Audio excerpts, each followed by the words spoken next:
की पैसे कुणी दिले कळणार नाही, कोणाला दिले हे कळणार नाही. प्रत्यक्षात त्याचा वापर करणारा तिसराच असेल. व्यावसायिकीकरण होतं भ्रष्टाचाराचं, बरं. अच्छा. काळ्या पैशाचं. बरं. म्हणजे ज्याला कॉर्पोरेट करप्शन म्हणतात, त्याला उत्तेजन देणारा हा प्रकार होता. त्यांना जेवढं लपवायचं होतं त्याच्यापेक्षा जास्त ते उघडकीला व्हायला लागले.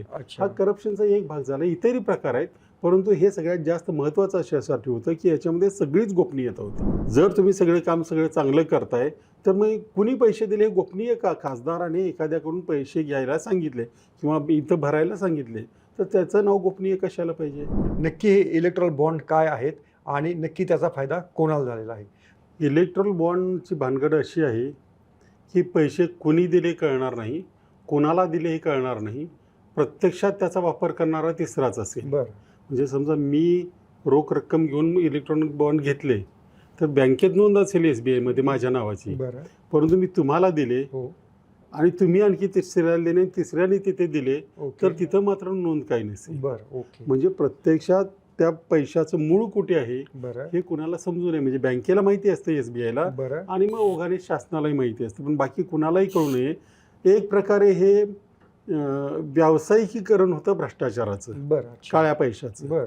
म्हणजे ज्याला कॉर्पोरेट करप्शन म्हणतात, त्याला उत्तेजन देणारा हा प्रकार होता. सुदैवानं आमच्यातलेच कमोडर लोकेश बात्रा वगैरे यांनी अनेक वर्ष झगडता येते, त्यांनी माहिती काढली. मग ADR सारखी संस्था कोर्टात गेली आणि आता सुप्रीम कोर्टाने म्हणजे वाट लावलेली आहे सगळ्याची. म्हणजे आता त्यांना जेवढं लपवायचं होतं त्याच्यापेक्षा जास्त ते उघडकीला व्हायला लागले. हा करप्शनचा एक भाग झाला. इतरही प्रकार आहेत, परंतु हे सगळ्यात जास्त महत्त्वाचं अशासाठी होतं की याच्यामध्ये सगळीच गोपनीयता होती. कुणालाच काही कळायला मार्ग नव्हता. आणि याच्यामधले सर्वात बेनिफिशियरी कोण आहे हे आता मी वेगळं सांगायची गरज नाही. त्या हजारो कोटी रुपये एकाच पक्षाला मिळाले आणि ते कशामुळे मिळाले याचा आता संगती लावायला जायला लागली. म्हणजे एक प्रकारचं भ्रष्टाचाराचं हे सरकारीकरण, व्यापारीकरण होतं, जे आता मोडून पडायची वेळ आलेली आहे. अर्थात एवढ्यावर ते गप्प बसणार नाहीत, कदाचित याच्यातून आणखी काहीतरी वेगळा मार्ग काढायचा प्रयत्न करतील. पण याच्यामध्ये असं बोललं जातं की यापूर्वी इलेक्ट्रॉल बॉन्डची स्कीम येण्यापूर्वी आधी कुठे काय तुम्हाला काय कळत होतं? उलट आम्ही या निमित्तानं आम्ही ते बँकेचे खाते बुकावरती आम्ही ते व्यवहार आणलेले आहेत. याच्या आधी तर सगळाच काळा पैसा होता. नाही, सगळा काळा पैसा नव्हता. ज्या वेळेला बँकेची इन्कम टॅक्सची दर वर्षाला तुम्हाला हे द्यावी लागते माहिती, तर त्याच्यामध्ये सगळ्यांची माहिती असते की कुणी पैसे दिलेले आहेत त्याची. अच्छा. जे आता सुदैवानं आपसाठी असेल किंवा आणखी कशासाठी असेल तर आता 2000 रुपयापर्यंतची सुद्धा माहिती द्यावी लागते. अच्छा. म्हणजे पूर्वी ते नव्हतं अशातला भाग नाही. हां, अर्थात काळा पैशाचा वापर व्हायचा, तो रेकॉर्डवर यायचा नाही, हेही खरं आहे. पण आता ते तर चालू आहेच, ते बंद झालं अशातला भाग नाही. ॲडिशनल काळा पैशाचा हे एक मार्ग केला होता.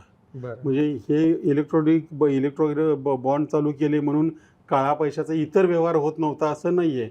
अजूनही PM केअर फंडात कुणी पैसे दिलेत आपल्याला कळत नाही, किंवा इतर कुठल्या मार्गाने दिलेत हेही कळत नाही आहे. ओके. म्हणजे हा मार्ग उघडला म्हणजे इतर मार्ग बंद केले असं नाही, हे ॲडिशनल मार्ग करून दिलेलं आहे. त्यांचा असं दुसरा दावा आहे की जे BJPचं म्हणजे अध्यक्षांचा अमित शहाचं असं म्हणणं होतं की जे हे बॉन्ड्स आहेत त्यातले फक्त 40% BJPला मिळालेले आहेत. आमचे 302 खासदार आहेत आणि त्याची जर संगती जर लावली तर त्या प्रत्येक खासदार जर आपण रेट जर काढला तो काँग्रेसपेक्षा TDPपेक्षा हा फार कमी येतो. ह्यालाच आम्ही भ्रष्टाचाराचं समर्थन करणं म्हणतो.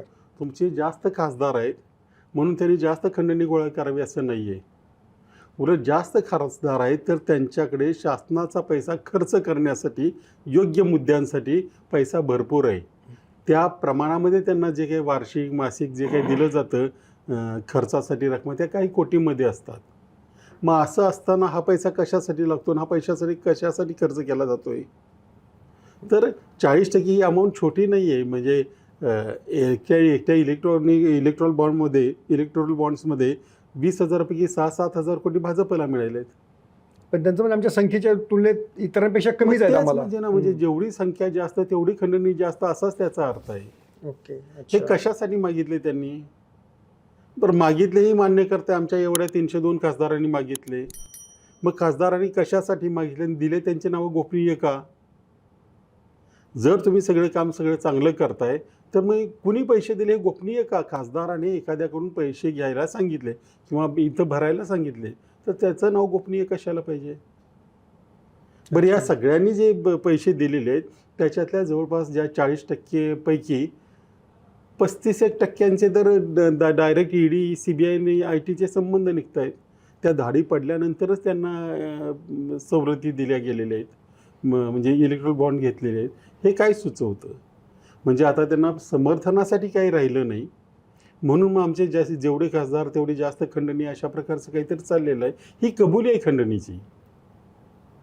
खासदाराने पैसे जमा करायचे आहेत, म्हणजे पुण्याचा खासदार आहे, त्यांनी तुमच्याकडे मागितले, माझ्याकडे मागितले, तर आमची नावं का लपवायची आहेत? तर सगळंच लिगल आहे, तर मग लपवण्यासारखं काय आहे?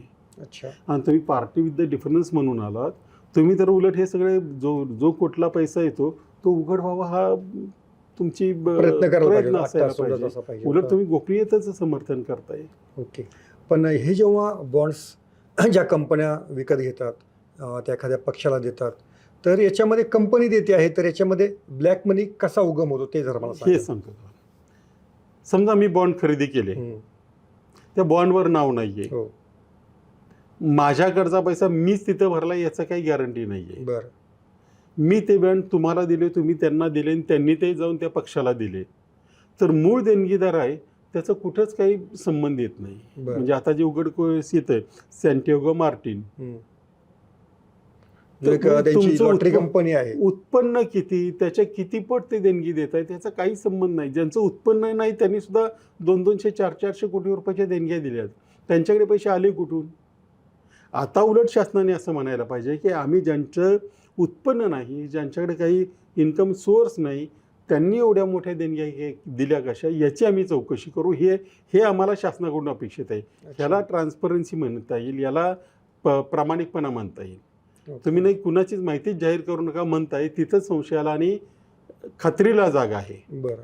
आणि एक दुसरी एक गोष्ट अशी आहे की हे जर बॉन्ड्स आहेत हे सर्वच पक्षांना मिळालेले आहेत, तर हवामे सब नंगे असंच म्हणता येईल आपल्याला? नाही, असं काही नाही. त्याच्यातल्या काही लोकांनी जे दिलेत ते चांगल्या हेतूने पण दिलेले असतील, ज्यांनी स्वतः म्हणजे मीच घेतले आणि मीच दिलेत. अच्छा. तर ते चांगल्या हेतूने दिले असतील. असंच काही त्याच्यातून सगळेच वाईट होते असं कुठल्याच गोष्टीचं असं नसतं. म्हणजे सगळंच चांगलं किंवा सगळंच वाईट असं काहीच नसतं. आता जेडीयूने जेडीयूने 10 कोटीचं सांगितलं की आमच्या दरवाजावर कोणतरी आणून ते बॉन्ड्स ठेवलेले होते. पटण्यासारखं नाहीये, परंतु ते असं करावं का लागतं?